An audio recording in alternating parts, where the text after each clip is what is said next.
اس کائنات کی سب سے ایلیٹ چیز ایمان ہے، جس کے اوپر ہمیشہ کی کامیابیوں اور ناکامیوں کا فیصلہ ہونے والا ہے۔ تو آپ کیا سمجھتے ہیں کہ آپ کو یہ راہ چلتے فٹ پاتھ پہ گری پڑی مل جائے گی؟ اس کے لیے کوئی ایفرٹ پٹ نہیں کرنی پڑے گی۔ اور دنیا میں جس چیز کی منفعت چند سالوں کے لیے ہو، وہ بھی اتنی ایفرٹ پٹ کرنے کے بعد ملتی ہے، اور جس سے ہمیشہ کی کامیابیاں آپ کا مقدر ہونے والی ہیں، آج سمجھتے ہیں کہ وہ آپ کو چنگیزی لگ جائے گی، مفت میں مل جائے گی؟ نہیں، ناٹ ایٹ آل۔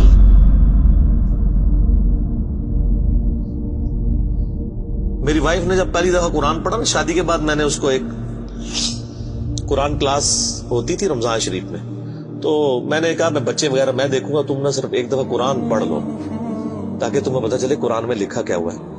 قرآن آپ اکیلے بیٹھ کے تو ظاہر ہے اس طرح نہیں ہے، ایک ماحول ہوتا ہے، ایک ڈیکورم ہے، کلاس ہے جس طرح یہاں لوگ بیٹھے۔ تو رمضان میں پورا قرآن اس نے مکمل کیا نا، تو میں نے اس سے پوچھا تم نے کیا یعنی اس سے حاصل کیا؟ اس نے کہا جی اللہ بہت سخت ہے، اور جس خدا کا تعارف ہمیں ہمارے ماں باپ اور یہ معاشرہ کرواتا ہے وہ خدا نہیں ہے جو قرآن میں ہے۔ اللہ تو اپنے معاملات میں بہت سخت ہے۔ یہ کتاب انذار ہے، تبشیر اور بشارت ان کے لیے جو بات مانتے ہیں، جو نہیں مانتے ہیں ان کے لیے عذاب کا کوڑا ہے یہ کتاب، کیونکہ اللہ ہے نا، یہ کائنات اس نے اس لیے بنائی ہے کہ آپ جانوروں کی طرح کھائیں پیئیں، اولاد پیدا کریں اور مر جائیں۔ انسان کو اس نے اپنے لیے پیدا کیا ہے، پوری کائنات انسان کے لیے اور انسان کو اپنے لیے۔ وما خلقت الجن والانس الا لیعبدون۔ اچھا یہ جو بات ہے نا، ختم اللہ علی قلوبہم وعلی سمعہم وعلی ابصارہم، مور لگا دی ان کے دلوں پر، کانوں پر، آنکھوں پر، پردہ ڈال دیا، اب عذاب ہی ان کو آئے گا۔ یہ آپ نے اگر بات سمجھنی ہے نا تو آپ پارہ نمبر 7 کے آخری صفحے پہ آ جائیں۔ سورۃ الانعام میں آیت نمبر ہے 110، 7ویں پارے کی آخری آیت، آپ کے یہ بلو والے قرآن میں 142 نمبر پیج کی آخری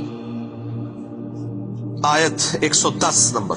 وَنُقَلِّبُ أَفْئِدَتَهُمْ وَأَبْصَارُهُمْ، ہم پھیر دیتے ہیں ان کے دلوں کو اور ان کی آنکھوں کو، عقل اور ان کی آنکھوں کو، کہ وہ حق بات قبول نہ کریں۔ حق سے اللہ فرماتا ہے کہ میں ان کو حق سے اندھا کر دیتا ہوں۔ کما لم یؤمنوا بہ اول مرہ، جس طرح کہ انہوں نے بھی تو پہلی دفعہ جب ان کے اوپر حق کھلا تھا انہوں نے ایمان لانے سے روح گردانی کی تھی نا، اب یہ چاہیں گے بھی نہ تو میں ان کو اسلام کی طرف نہیں آنے دوں۔ وَنَذَرُهُمْ فِي طُغْيَانِهِمْ يَعْمَهُونَ، اور میں ان کو چھوڑ دوں گا اپنی سرکشی میں بھٹکتے پھرے۔ وَلَوْ أَنَّنَا نَزَّلْنَا إِلَيْهِمُ الْمَلَائِكَةَ، اور اب اگر فرشتے بھی ان کے سامنے نازل ہوں، وَكَلَّمَهُمُ الْمَوْتَى، اور مردے قبروں سے نکل کے ان کے ساتھ بات کرنا شروع کر دیں، وَحَشَرْنَا عَلَيْهِمْ كُلَّ شَيْءٍ قُبُلًا، اور ہر چیز جن کا ان سے وعدہ کیا تھا ان کی آنکھوں کے سامنے آ جائے، قیامت بھی، عذاب بھی، سب کچھ بھی، مَا كَانُوا لِيُؤْمِنُوا، پھر بھی ایمان نہیں لے کے۔ یہ ہے سر کتابوں کا خدا، یہ نانی اماں، دادی اماں اور ماما نہیں ہے، یہ اللہ ہے۔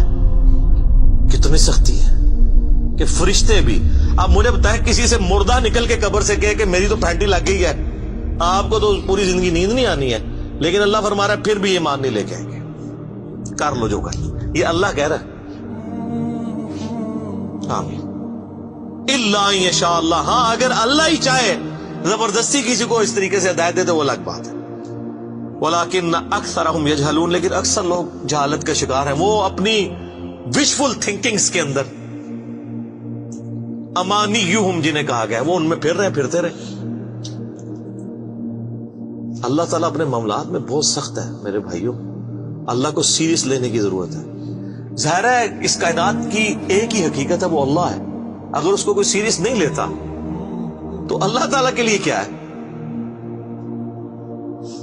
وہ تو اپنے نبی سے 3 دفعہ قرآن میں کہلوا رہا ہے، قل انی اخاف ان عصیت ربی عذاب یوم عظیم، اے نبی تم فرما دو کہ بالفرض اگر میں بھی اپنے رب کی نافرمانی کروں تو مجھے خود اس بات کا ڈر لگا ہے کہ بڑے دن کا عذاب مجھے بھی آ پکڑے گا۔ جی سورۃ الانعام، سورہ یونس، سورہ الزمر، 3 سورتوں میں یہ ایک آیت 3 دفعہ آئی ہے۔